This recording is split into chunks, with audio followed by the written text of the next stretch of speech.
Just when America has reached a breaking point with division, visionary influencer Danni Benson's I'm Proud of You Sis bro movement taps into the pulse and heartbeat of a culture radically torn. But this loving mom's voice of reason and calm has received national recognition. How do you balance having your children and always traveling with the Yankee organization? When I became a dad, I said that I would always love like a mother.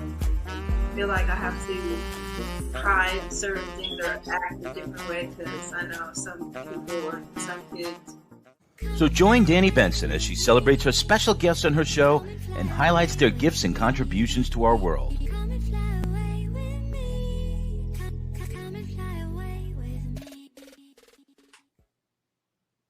Hey guys, my name is Danni Benson. I am host and founder of I'm Proud of You Sis. And I'm so happy you're here joining me today on this Wednesday. Please like, share, and follow. Tell your friends, tell your neighbors, tell everybody. I'm so happy you are here. You know, we are still celebrating Women's Month, but Women's Month is every single day of the year. But it's great to highlight women in the month of March.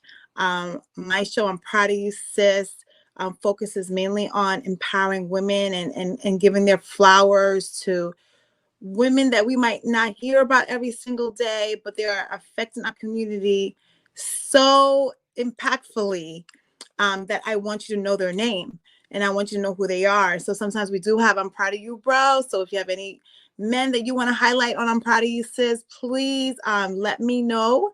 But Miss Theresa Sanders, she is the founder and CEO of Urban League of Long Island. I'm so happy she's here. I had an amazing event, Self-Love Day at St. Francis Hardeman on February 9th. And she was one of my speakers that came to empower our second graders, you know, because if we don't invest in our children today, what we put in today is what we get tomorrow. So it's important to uplift our children, give our children affirmations, give our children hope, give our children the tools to win today so they can be successful today, tomorrow, and in the future. But Theresa has a C-suite executive for over 20 years. As Urban League of Long Island president and CEO, Ms. Sanders has developed direct service programs that helped infuse millions of dollars into the regional economy by empowering individuals to become economically self-sufficient and socially conscious community members. In addition, Ms. Sanders is the lead coordinator for the State of Black Long Island Equity Council and Research Initiative of Long Island Press, top 100 influential people. She's also a member of the Hall of Fame for Long Island Business News, top 50 women, and also a member of Alpha Kappa Alpha Sorority Incorporated and one of the city and state Long Island's Power 50 people. She is born in Long Island, went to school in Long Island. She's a true Long Islander. So I just want to welcome and give her flowers to Miss Theresa Sanders. Hi. Hi. How are you? I'm good. Thank you for such a warm introduction, Danny. And you, I want to offer you back some flowers. We should do that concurrently.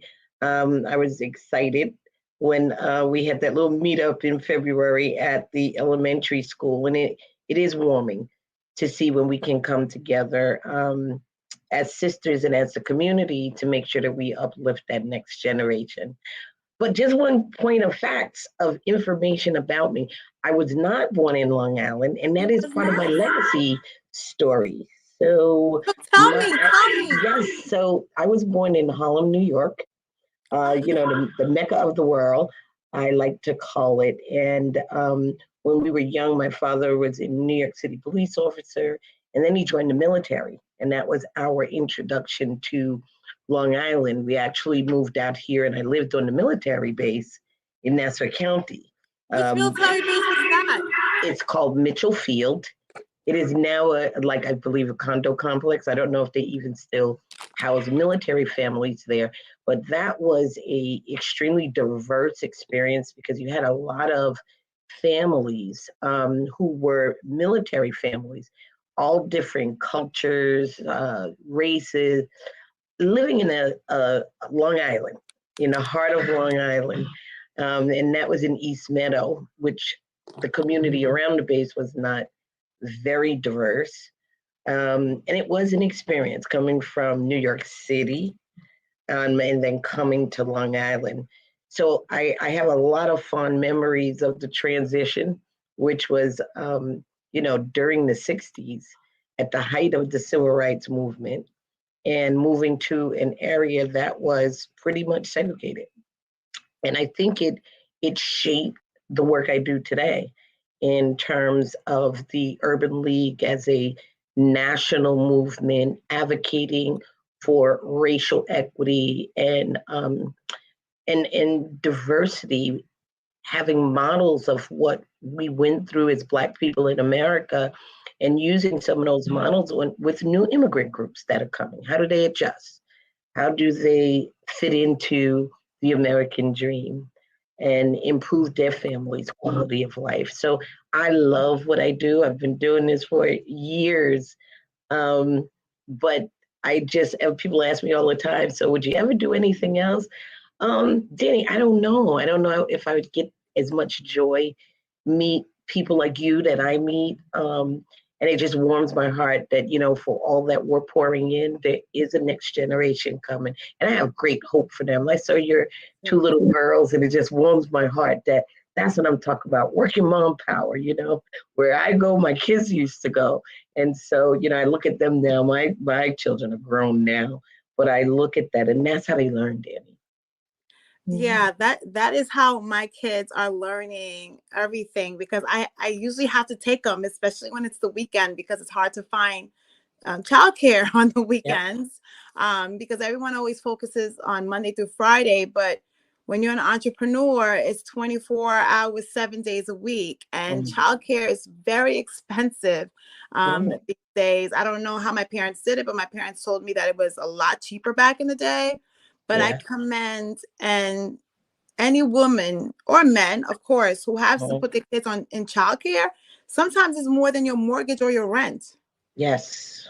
And sometimes people decide to stay home because it's cheaper for them to stay home than actually go to work and have to take a chunk of their paycheck just to pay for childcare. Yeah. We're looking at those models now, especially post-COVID. We are looking at a lot of people that lost their jobs during COVID and are now attempting to re-enter the workforce, and not just for any kind of wage, but a living wage, because it's so important, especially in a region like Long Island. I talk to colleagues from across the country, and some people, like, if you're making, $40,000, $50,000 a year, you're good. And I was like, you're in poverty if you're doing that on Long Island. And if you add kids on top of that, you really are in poverty at that level. And so a lot of our projections for where we're going in terms of workforce development and training, preparing in-school youth with life skills so that when they get out, they know how to function. A lot of that is looking at some new industries that are emerging, the wind, the energy, industries. No one talked to me about going into wind or energy as a career. That wasn't the discussions when we were in, K through 12. Now this generation is dealing with not only wind and energy, but technology as some of the key living wage careers that are going to be available to them. Yes, and that's why it's so important to in our educational system to start really advancing it and start really preparing the kids for the jobs that are going to be available when they come out. I personally feel that our educational system is archaic. I don't really feel that it really prepares you for what is going on currently as these kids are going to school. There's a lot of careers that's going on currently that they could be be introduced to in school, right? Even Mhm. if it's the fundamentals, it's an introduction to just to see if they like it or not, you know, Right.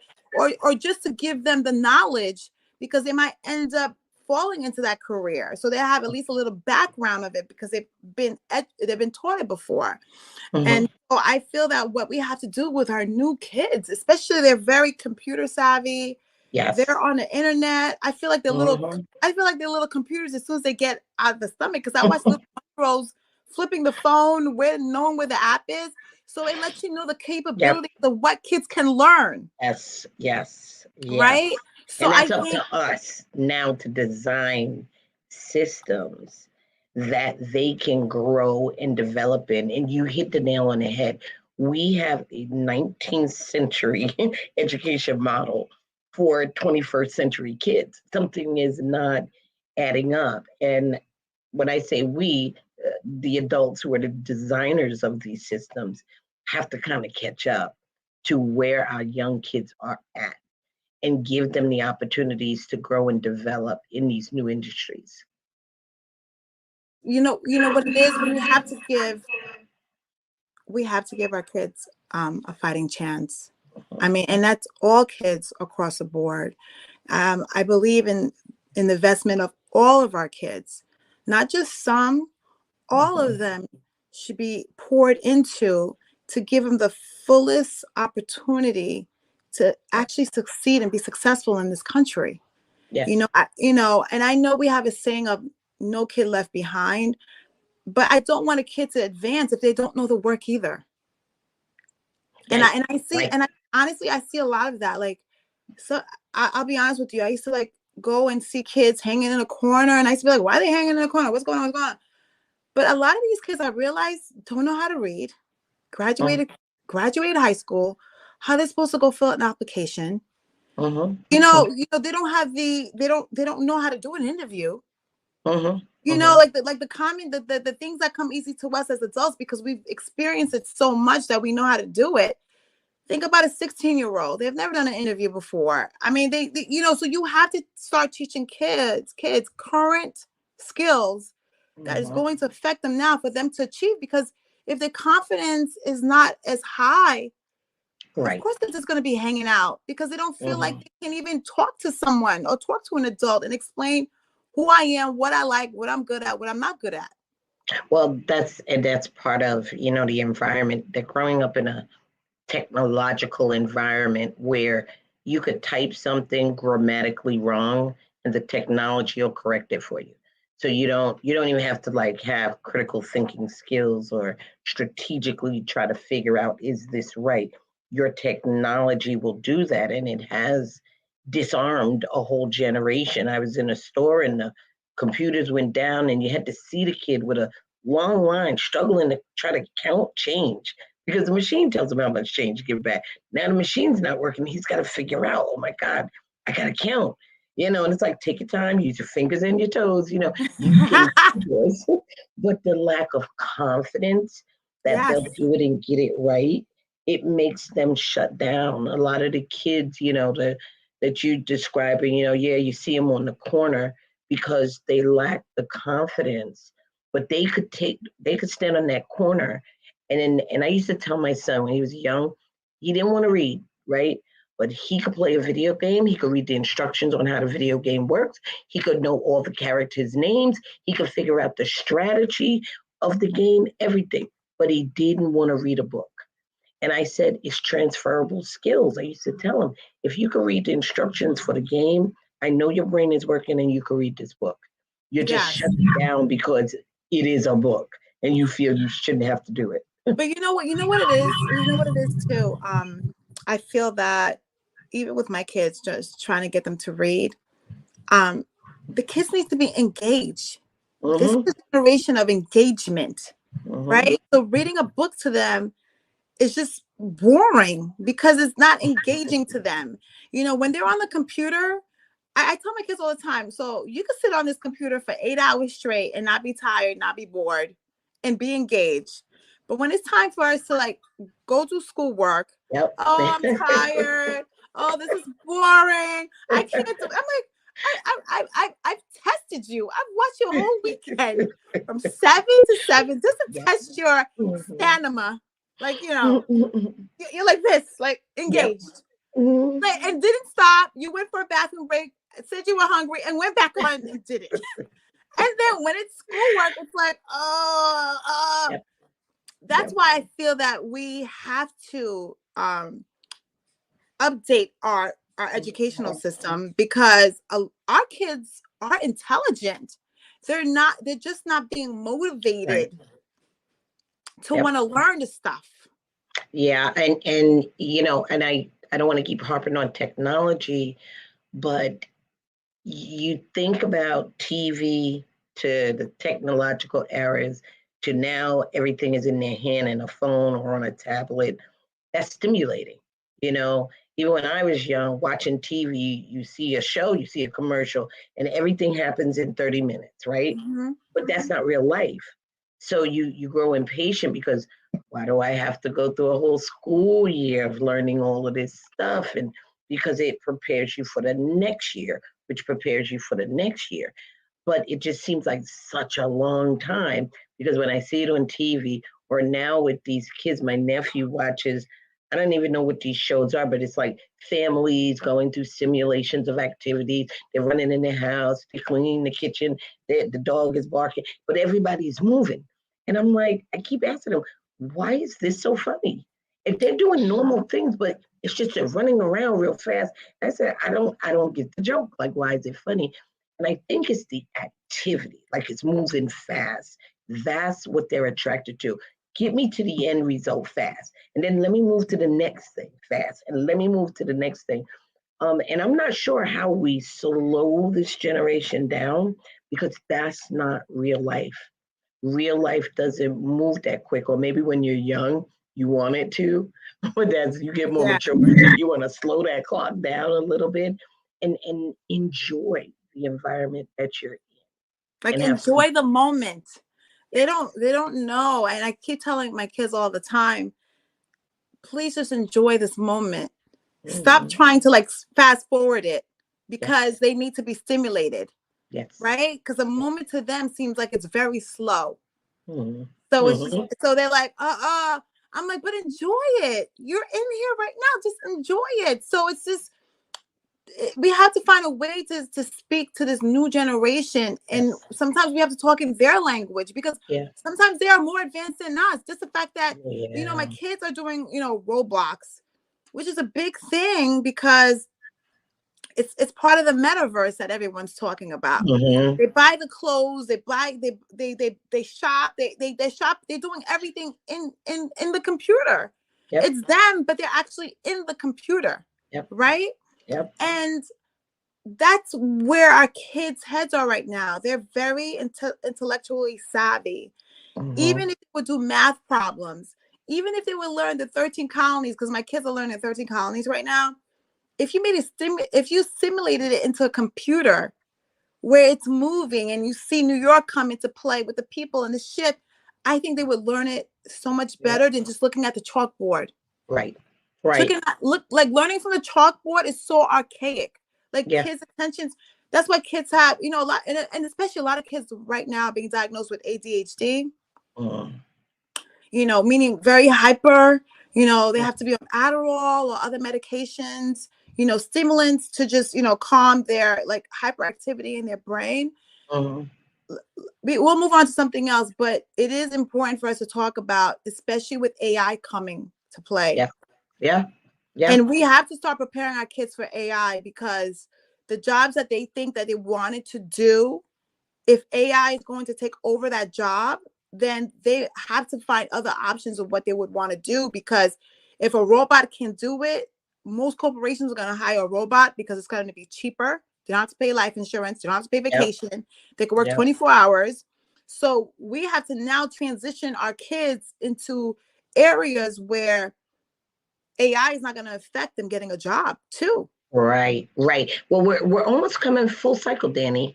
And, in terms of, as we're looking at workforce development from a community-based perspective, because there are some things kids are going to learn in school, but there are other things that different entities in the community need to teach. And that is part of our strategy is the Urban League. So what can we do to supplement the education that the student is getting in school? And it is looking at those emerging industries. You know, for a while we went through this period, if you're going to be successful, you absolutely have to go to college, right? And we sent a whole generation into debt of working class families to get a college degree.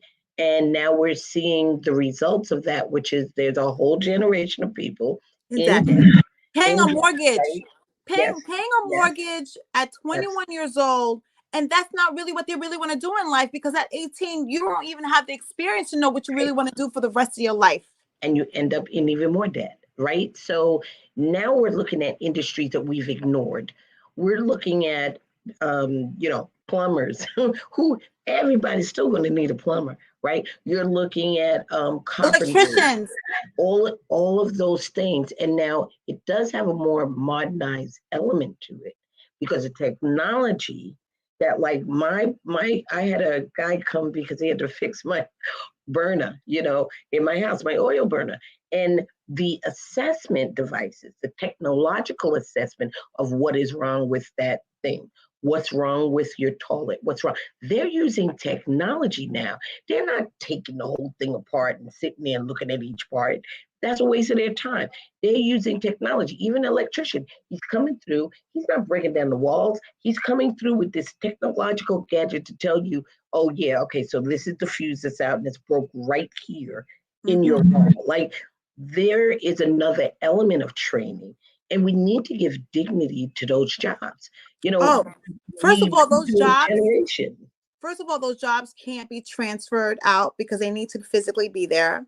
Local. That's why I come from the generation where BOCES was such a powerful force, and I really want them to invest in BOCES again, where 16-year-olds, if they decided that they wanted to learn a trade in high school, they would really focus on having those kids not be in the high school and going to BOCES and teaching them how to be a plumber, electrician, mechanic. These are all jobs that make plenty of money that you still need. You can't ship it to India. Or you can't ship it to another country where they can do the customer service overseas. You physically need someone there. And I want them to not make kids feel like the only way to be successful in life is to go to college. Right. And even if you go to college, maybe it's not a 4-year degree, maybe it's a certificate program. We're looking at some of the industries and jobs emerging just in the offshore wind. You're talking about getting a training certificate and coming out making 70 grand, right? Okay, so that's pretty good as your first, if this is your first job and you're like 18 years old. Now, job experience makes your salary go up. So that from that 70 grand, after you have the certificate, you'll be over 100. Give yourself a couple of years. You will have a living wage in which is sustainable to live on Long Island. And that's the goal. That's the goal. Wow, that is that. So how do you implement that? Because I noticed that you went to DC last weekend. I saw you with Chuck Schumer, who is our senator in New York. How do you implement that? So it really is a community-based model from the ground up. So the implementation of the concepts of the model started with the founding of the National Urban League. And this is back in 1910 when freed slaves were leaving southern cities and coming to cities in the north because they felt there'd be more freedom, opportunity, better jobs. That migration period was met with the development of the Urban League that says all of these people are coming to these northern cities. How do we help them transition, find jobs, find housing? So, years later, where we are now in terms of this current development of our communities is how do people transition? We still have new immigrants coming into the country, many settling in Black and Brown communities when they arrive here. And how do we transition them to understand how to grow and develop and assimilate to American life and be successful? And so a lot of the models are community-based learning.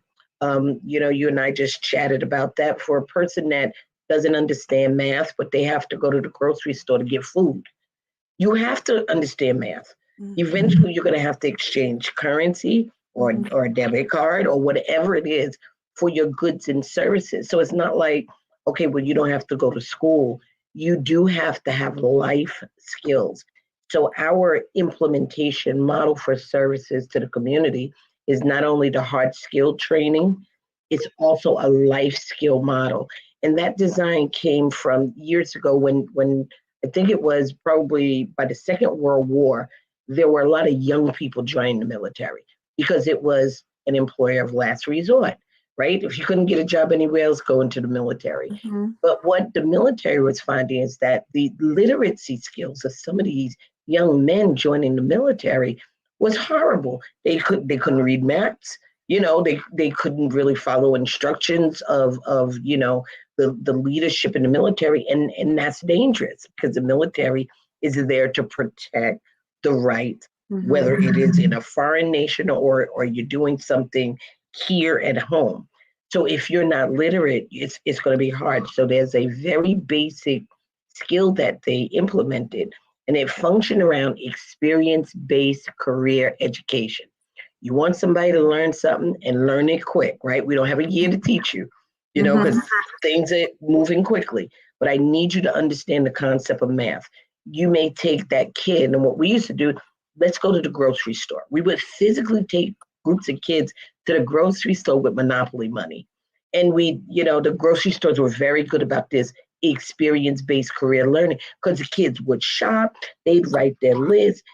Some kids bought a bunch of candy. Some bought a bunch of sugary, cereal. Yeah. Some people were responsible. They had vegetables and they got their waters and all of this stuff. And we would come back with a list and we would sit down and evaluate, okay, you have a virtual family of 5, but you didn't buy any milk, bread, Pampers.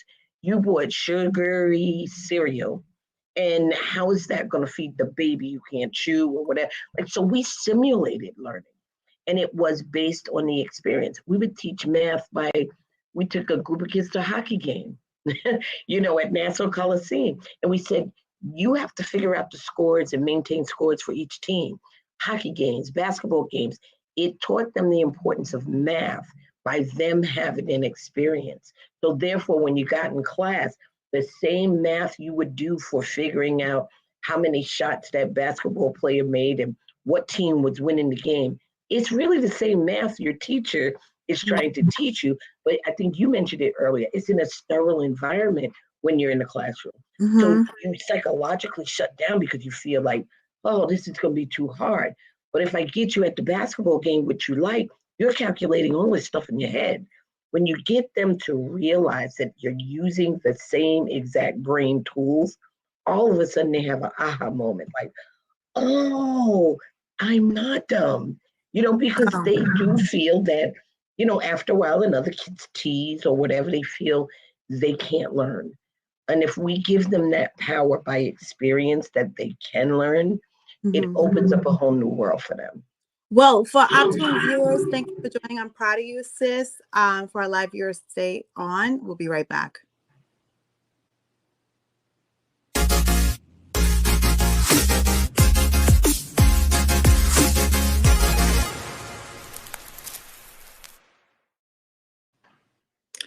Yes, thank you, everyone. We are back. We're speaking to Theresa Sanders, the CEO, founder of the Urban League of Long Island. And we were just speaking about the essentials of our kids learning the simple math, like the life skills.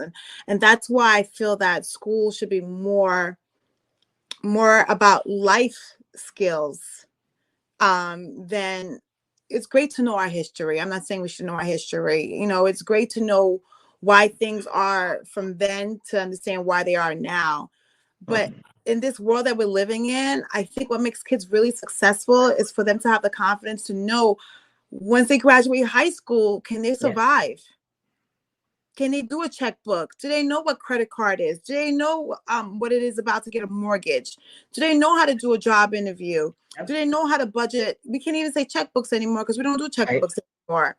But I think the reason that there's so many kids who are just lost out there is because you can't really give them a crash course on life skills as soon as they graduate high school. It's a gradual thing so they can feel comfortable about it. So as soon as they do graduate high school, it's been something that they've been doing. That's why a lot of kids are saying adulting. Like everything is adulting right now. I'm like, what are you talking about? Because our parents just threw us out there. Our parents threw us, but you know what it is? I think it's, even with the new immigrants that are coming in, it's this is something that has to be done. This is like, even I feel like, Spanish speaking people that come to this country, I feel that, yes, you can learn how to speak, you can speak Spanish, but I also feel like you should learn how to speak English. Do you understand what I mean? To help you assimilate, because my parents are immigrants. And when they came to this country, they wanted to assimilate to this country. So my parents had to learn how to speak English, just to be part of the community where we didn't feel like we were separate from the community. I still speak French when I come into my house with my children. But when I leave outside of my home, I want my kids to feel like they're a part of this community. So we speak English so we could communicate with people. So I'm not saying anything wrong with people who speak Spanish, but I feel like it would bring everyone together if we all spoke one language as a community. You're bringing up a really interesting point. So the other hat I wear is I'm a U.S. history professor at SUNY College at Old Westbury. Wow. And we teach the history of the U.S. as it pertains to migrant patterns into the U.S. Everybody in the U.S. is an immigrant unless they are of an indigenous Indian Native American tribe. And so when you teach it that way, people get to see, oh yeah, because sometimes we get caught up that my family's been here for, 5 generations and, we own America. Well, if you want to be real, the indigenous people were here and have the ownership of the land, right? Whatever the history book says, and I won't go that deep into how every other group came in, but it's interesting that you're saying that about dual language and migrant families, because one of the things when you look at the migration of Japanese into America, and the reason that Japan was such a respected nation, this is back, 1800s, because Japan did something that was unique out of all the nations. They were educating their females. Their female children were being educated right along their male children, no separate curriculum. They didn't tell the females, you just got to be a homemaker. They were educated. They learned not only their indigenous language, they learned English, because Japan's model of how their people were going to integrate and assimilate in the world was that we're going to be able to trade with North American nations. We're going to be able to do business. And if we're going to do that as a nation, our people do have to speak at a minimum 2 dominant language, their own indigenous language, and speak English. And so this thing of, now you look at the news and it's, oh my God, people should learn English because they're in America. And there are some groups that are like, well, you should learn how to speak my language. If we're going to communicate, we must be more accepting of other groups. We have to be. We have to, the word you use, I love it, be able to assimilate with each other, not just other people assimilate with American values, but we have to have respect for all cultures.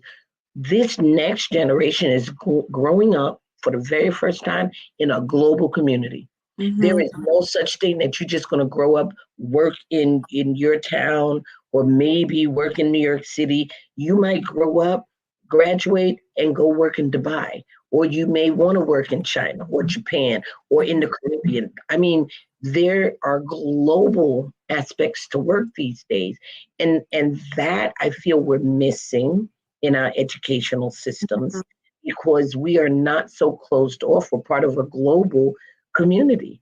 And we have to accept that and be more accepting, be diverse, be inclusive of other groups. Yes, especially now with the technology that we found out even more during COVID, we can do virtual, right? Yep. So, I Yep. can work in China and be in the United States a couple of weeks in a month, but then have to fly to China, have to fly to India, have to fly to Dubai, have to fly to Abu Dhabi. Have to fly to Africa, Brazil. There's so many places because that me as a person can go get a job. Yep. I have friends who have jobs right now in Belize. They live in Belize. They're remote. They come here, twice. They're here twice a month, and then they go back to Belize. So they have to assimilate to the Belize. It's assimilation. But we have to give our kids that opportunity to understand there's other people besides us. Yes. Yep. And we have to tell our kids that we're all humans. Yep. We just got thrown into different places. So then our colors are different because if you were north, you were lighter. If you were like near the equator, you were darker. Or our nose is different because if you were north, the air was cold, so your nose had to be thinner. If you were near the equator, your nose was a little bit fat because you had to suck the humidity.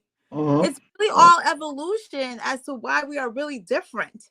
But the same common thread is that we're all humans. Right. And that's it. Yep. And then the more that especially Americans can understand that we should welcome all cultures because it will benefit our children in the future to be open to all cultures, and it will benefit our economy of the trade. You brought up some of the most current research that we've been doing as Urban League of Long Island over the past 7 years. We started looking at where will we be as a community-based organization on Long Island in the next 5, 10, 20, 50 years, right? And one of the things, and we met with some of our board members, we met with other constituents, funders, students in our program. And one of the things that came out, and I'll never forget this, and we were working with Long Island Community Foundation. What came out of that was we need data that talks about issues, because after a while it just sounds like you're whining, and every group has an issue, so it's not just about, okay, African Americans, you have this problem and my problem is bigger than yours, or go to the Jewish community, oh, you had a problem historically but your problem is worse than mine. We're still comparing problems. We're not getting to the solution. So we came up with SOBLE, which is the State of Black Lives. And we said SOBLE is going to focus in and create a model around a racial discrimination and how is that impacting the entire community on Long Island. And after all of that research, we came up with Long Island, Nassau Suffolk County was losing $24 billion. $24 billion in its GDP because of racial inequities. And people ask, well, how do you get to a number like that? We had a lot of academics, how do you get to that number? Well, for every Black kid that may be undereducated, it's going to be a Black kid that may not graduate high school, will have to receive public assistance, will never be able to buy a house, won't be paying mortgage or taxes, and it starts a cycle of then his kids might not ever get there, or you can take that number of what racial discrimination did, because maybe he didn't get to good reading programs, maybe his school didn't have AP classes or a science lab or whatever.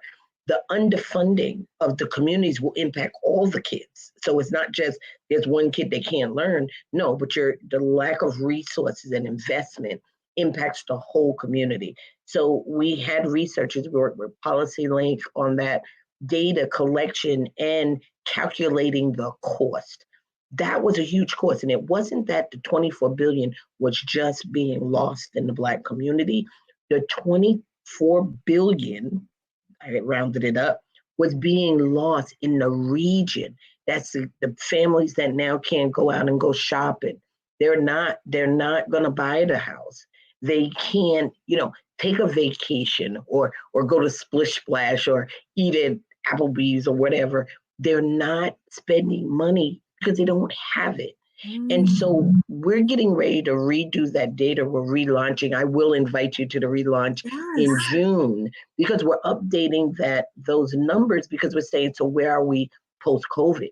We know COVID tore the lid off of a lot of the inequities because you couldn't play with it. People were getting sick and dying as a result of not having access.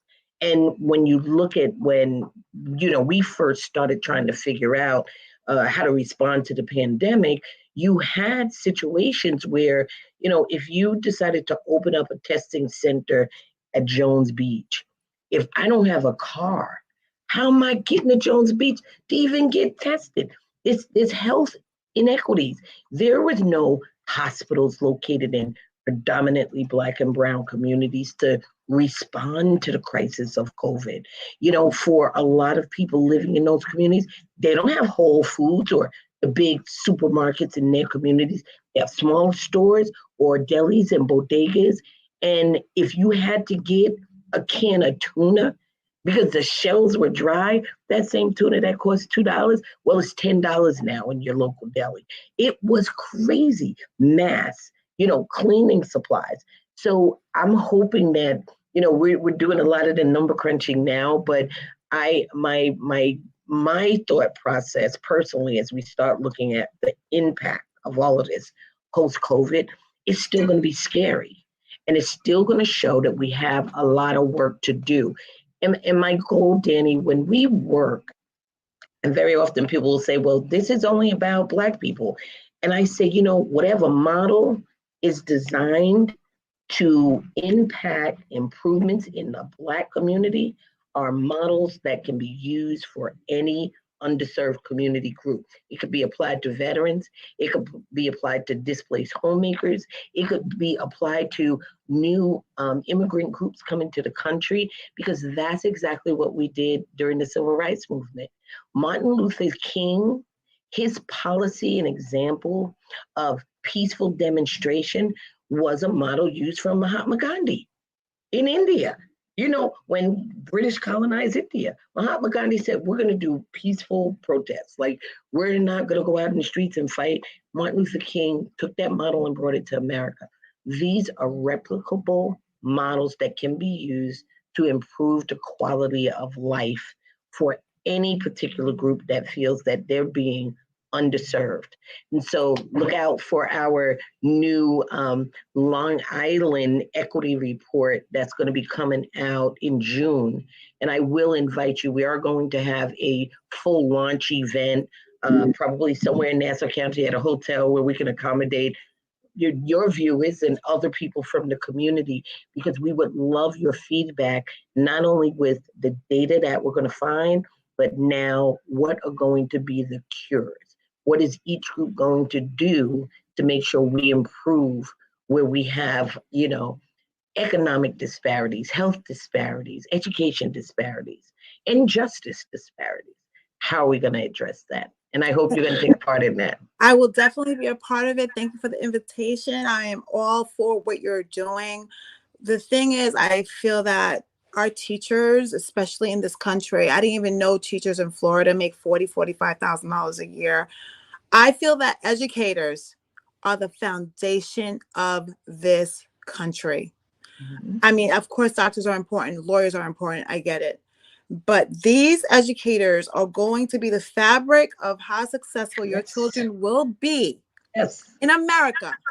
Yep. So when I watch how we don't appreciate the educators who are actually teaching our kids every single day to be the best that they could, it breaks my heart, because how you expect a society of intelligent, functional citizens if teachers are not even being paid a living wage? Right. A living wage. They are the foundation of all these. Every person in this country, either a senator, a doctor, a male person, was taught by a teacher. I mean, some could have been homeschooled, but majority was taught by a teacher. That is how much important teachers are in the fabric of this country. And for us to not understand that we need to pay not only like New Yorkers, because I think New Yorkers are probably one of the highest paid teachers in the country because of our taxes, of course, and California. But the rest of the country, they get 40, 45. They're trying to pass something in Congress right now where they can get at least $50,000. Mm. So you wonder why our kids are like, everyone's blaming the youth, the youth, the youth, the youth. They need to be educated. Yes. At the highest of levels. Yep. For them to be successful. Yeah. Because Yes. in other countries, they appreciate education. Mm-hmm. Mm-hmm. You Well, cannot. that's why I said, we have a 19th century education model for 21st century kids. We, it's your example is, would you send your kid to a doctor that doesn't have medical certification? So why are we setting up schools where, okay, you have a teacher that has a certificate, but you're not paying them based on the quality of the work that they're doing? Yeah, so We have to it all deal with starts it. with our foundation. All the problems that we have in this country starts with our foundation, which is education, because that's the place that our kids get introduced to an institution. Yes. Yep. And that is the school system. Yep. So if we do not invest in the school systems of all communities, then this is what we get. What I see on TV every single day. Like, people don't understand it starts from the root. Yep. Absolutely. It starts from the root. And education should be invested in all communities equally as possible. Because one community shouldn't have the best education. And across the train tracks where I live, that community has, the teachers are good, but they're not getting paid as much. And the access to stuff is not that much because they don't have the funding. So therefore the children's hurt. Yeah. My daughter works in a school system in New York City, and she was saying that, because she's gone on, a couple of interviews and looked at, the private schools and the disparity, and she teaches science and forensics. And she's like, in my public school, we're piecing things together in the science lab. She said, I go to this private school, they've got everything laid out. Every piece of equipment that she would need to teach a lesson is in that lab in the private school. Go to the public school, she might have to buy cups to simulate an experiment. And then the teachers are buying things. That's the other part, Danny, when we're talking about underpaying them, then we're expecting them to use their own resources for supplies in the school. We do have to work on that. And that reminds me of the advocacy part that the Urban League plays. Under our State of Black, Long Island, we have these advocacy groups that work in each of the issues, whether it's, health equity, whether it's education equity. And we look at policies, state, local, federal policies. Maybe a policy doesn't exist that should exist. Like you're talking about the minimum payment teachers should make. Is that something that we get our education action team to advocate around? Or if there's a policy, we went through the lack of access for advanced placement classes for children of color. How come you can't get a leg up before you go to college and have some college level classes that you could take in high school? Other schools are doing it. Because I took AP classes, which saved me a lot of money in college because they actually transferred. So I was in senior year when everybody was like, oh, I'm free. I was like, no, I'm taking all the AP class. I literally took, you know what's so crazy? I graduated college in 3 years. There you go. Yep. In 3 years. You know how people doing it in 5? Yeah. I did it in 3 years. Yep. Because I started as a senior. Yep. I didn't even have to take a language in college because I took AP Spanish in high school. So it saved me so much money because I saved money on credits when I went to college. But that is an advantage I had. Yep. But Yep. it's not fair. Look, I know we live in a capitalist society, but education should be equal across the board. Yes, I agree with you. So we're going to invite you to join our action team meeting on March 21st. It is virtual. This is our State of Black Long Island monthly meeting, and open it up to viewers. Also, I will, put something in the chat so that we can invite people, because I tell you, one of the challenges that we have is that people don't know where to go get the information. And, Soble's Equity Council, it's not just, okay, we have a group that meets. We have a group that meets to arm people with information. So when you go back to your community, you've got something to fight with. Many people don't want to show up at PTA meetings, school board meetings, because you feel intimidated. Like, I don't know what's going on. Well, when you're part of like a Soble Education Action Team, you will kind of understand parameters of how to advocate for yourself in those types of meetings. And then you have a resource team. If they're saying something you don't understand, you go back to your Soble council and go, I wasn't sure, but they were talking about, why we cannot have AP courses. And then we'll give you something that says, no, the state law says you can, or if your school can't do it, you can get your child to participate in taking classes at one of the local colleges or something. Like, there are so many strategies, but first we have to start talking to each other.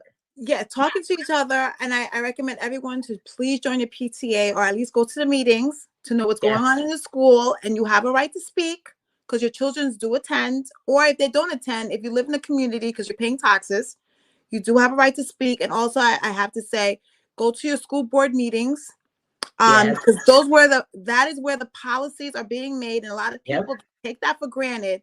But I've been to a couple because I'm trying to push my self-love day. And really, the policies is made by like a gang of 12, Yes, yes, no. And it's really who shows up, and it's really who fights for it.